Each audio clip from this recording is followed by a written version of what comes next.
Joël de René, bonjour, merci d'avoir accepté notre invitation. Quel plaisir de vous recevoir ce matin. D'ordinaire, à cette heure-ci, vous êtes à Biarritz, sur votre planche de surf. À quoi pensez-vous en attendant la vague? Je remercie la nature de tout ce qu'elle me donne.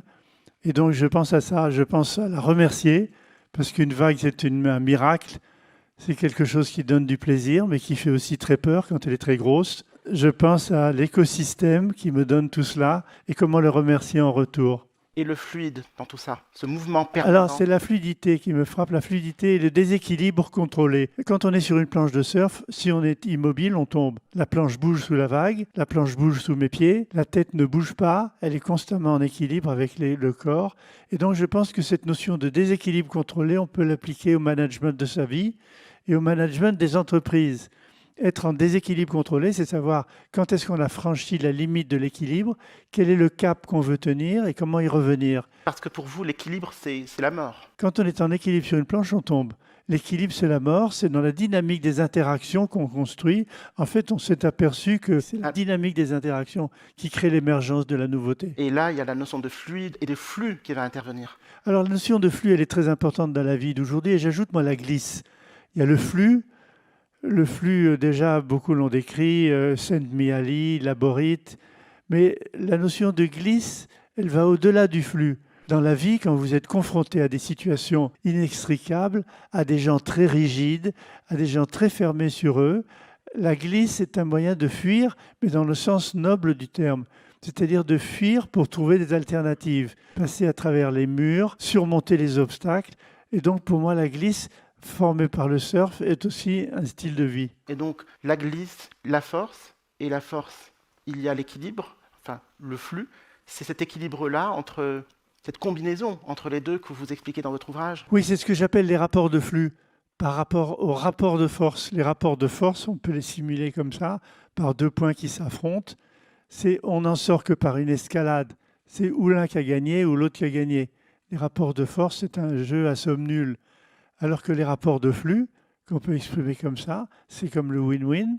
On a donné, on a reçu, on a gagné, personne n'a perdu. Dans le rôle de l'information est autocatalytique, elle se crée elle-même, elle s'amplifie. Et donc dans l'information, ce qu'on a donné, on ne l'a pas perdu, on l'a reçu, et ça amplifie notre propre base de données personnelle. Que vous pouvez nous expliquer cette notion de rapport de flux, cette notion de compréhension de l'autre, d'échange? La compréhension de l'autre, c'est l'empathie, la base de comprendre, se mettre à la place de l'autre pour comprendre ses difficultés, pas seulement ses douleurs et ses peines, mais ses difficultés. Dans le rapport de flux, il y a vraiment la notion de win-win, comme je le disais il y a un instant, c'est-à-dire que ce que j'ai donné, je ne l'ai pas perdu. Ce que je l'ai donné, je le reçois quelquefois en échange avec du plus que m'ajoute l'autre. C'est comme un salaire, c'est comme avoir été payé par l'information. Donc le rapport de flux peut être générateur de beaucoup de choses, et notamment dans le business, il peut être générateur de nouveautés, il peut être générateur d'invention, d'innovation. Comment? Par deux choses, c'est le respect de l'autre et la confiance. Si on a du respect et de la confiance, à ce moment-là, le rapport de flux peut se créer parce qu'on a toujours quelque chose derrière à donner en échange.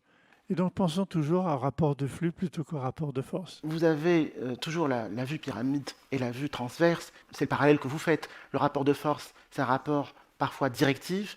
Le rapport de flux, c'est un rapport plus transverse, d'écoute. Et la combinaison des deux va donner une nouvelle dimension. Oui, plus que la combinaison, la complémentarité. Il faut les deux pour manager. Il faut des rapports de force, non pas pour faire peur, mais pour montrer l'autorité. Et l'autorité, souvent, se fonde sur la crainte, pas la peur, mais la crainte de perdre quelque chose, la crainte de ne pas gagner ce qu'on voudrait gagner. Donc, il faut du rapport de force dans les rapports humains, il faut du rapport de force dans le management, par la crainte, mais aussi il faut du flux, c'est-à-dire de la continuité de mouvement, de l'adaptation. Et dans le management, il faut aussi une adaptation permanente aux autres, une adaptation permanente aux situations, une adaptation permanente aux agressions que l'environnement nous envoie en permanence. Alors justement, vous évoquez cette notion de société fluide. Qu'est-ce que la société fluide? La prise en considération de l'ensemble de ces dimensions? Alors, ce que j'ai appelé la société fluide dans mon livre Surfer la vie et dans d'autres livres comme Le Macroscope, bien sûr, il y a déjà assez longtemps, la société fluide, c'est une société dans laquelle les informations remontent et dans laquelle le pouvoir n'est pas seulement vertical, mais latéral.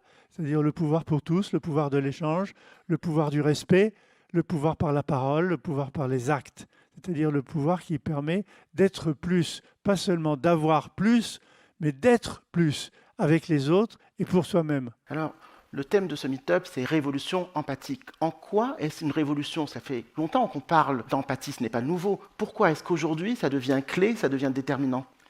C'est une révolution d'abord parce qu'il faut changer ses habitudes, il faut changer les habitudes acquises, il faut changer les préjugés qui sont souvent fondés sur l'égoïsme et l'égocentrisme. Or, pour être empathique, il faut sortir de son égocentrisme, il faut comprendre l'autre et se mettre à sa place.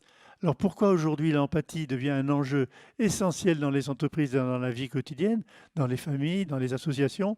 C'est parce que les réseaux numériques, les réseaux sociaux amplifient la capacité de relation. On est dans un réseau où nous sommes proches les uns des autres et c'est cette proximité qui fait que l'empathie peut être catalysée, c'est-à-dire augmentée en fonction des situations. Et la variété des situations qui se présentent à nous dans les entreprises, dans les familles, dans les associations, fait qu'on est constamment confronté à cette notion d'aller vers l'empathie plutôt que de rester dans son égoïsme. La définition de l'empathie, se mettre à la place de l'autre, c'est un effort? Oui, au début, c'est un effort parce que ça nous fait changer nos habitudes. Nos habitudes, c'est le repli sur soi, c'est la survie. Le repli sur soi, c'est la survie. Nous sommes sur Terre pour survivre, en fait, en quelque sorte. Et donc, la survie, c'est un repli sur soi. Qu'est-ce qui se passerait si? Qu'est-ce que je ferais? On pense tout de suite à soi. Alors que l'empathie, c'est de penser à l'autre et surtout, comme le dit bien la définition de l'empathie, se mettre à la place de l'autre pour partager ses sentiments, ses émotions. Est-ce que les révolutions empathiques irriguent ce que vous appelez le cerveau planétaire global? Vous parlez d'hyperhumanisme lorsque certains parlent de transhumanisme. Qu'est-ce que l'hyperhumanisme? Alors, il y a deux choses dans votre question. Il y a le cerveau planétaire global dont je parle depuis longtemps et ce que j'ai appelé l'hyperhumanisme. Alors, quelques mots là-dessus.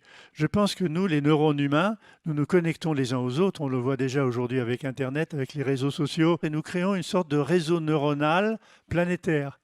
Ce n'est pas du tout une utopie. Il y a beaucoup de gens qui pensent à ça. Je fais partie d'un groupe international qui s'appelle The Global Brain Research Group en Hollande. Et on réfléchit à comment Internet est en train de devenir une sorte de cerveau planétaire avec des synapses, avec des neurones, avec des axones qui communiquent. Et on étudie l'analogie, pas simplement l'analogie directe, mais l'analogie systémique entre Internet et le cerveau planétaire et les synapses. Donc ça, c'est le cerveau collectif. Il peut y avoir émergence d'une intelligence collective, que je préfère d'ailleurs appeler une intelligence collaborative. Elle est moins en jeu de valeur. Donc une intelligence collaborative est en train de naître de ce réseau neuronal planétaire qui se construit à la surface de la planète. Et donc l'intelligence collective, pour moi, ce n'est pas seulement l'intelligence individuelle avec l'intelligence artificielle qui amplifie notre cerveau, c'est la capacité de créer une intelligence artificielle globale, par l'émergence des propriétés que les gens sécrètent et fabriquent les uns avec les autres. Et alors ça m'a amené à l'hyperhumanisme. Je critique beaucoup le transhumanisme. Je le critique parce que je trouve que c'est une idéologie égoïste, narcissique et élitiste.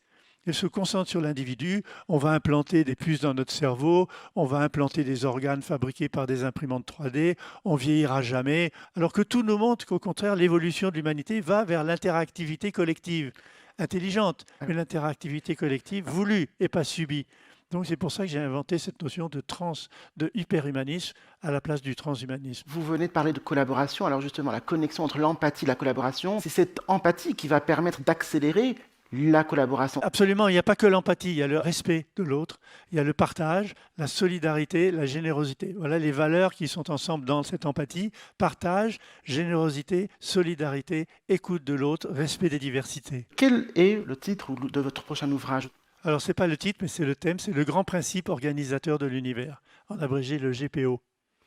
Joël de René, vous avez 82 ans. Quel est le secret de votre longévité? Et à quoi pensez-vous pour demain? C'est l'amour d'abord de ma femme, de ma famille, de tous les gens que j'aime autour de moi.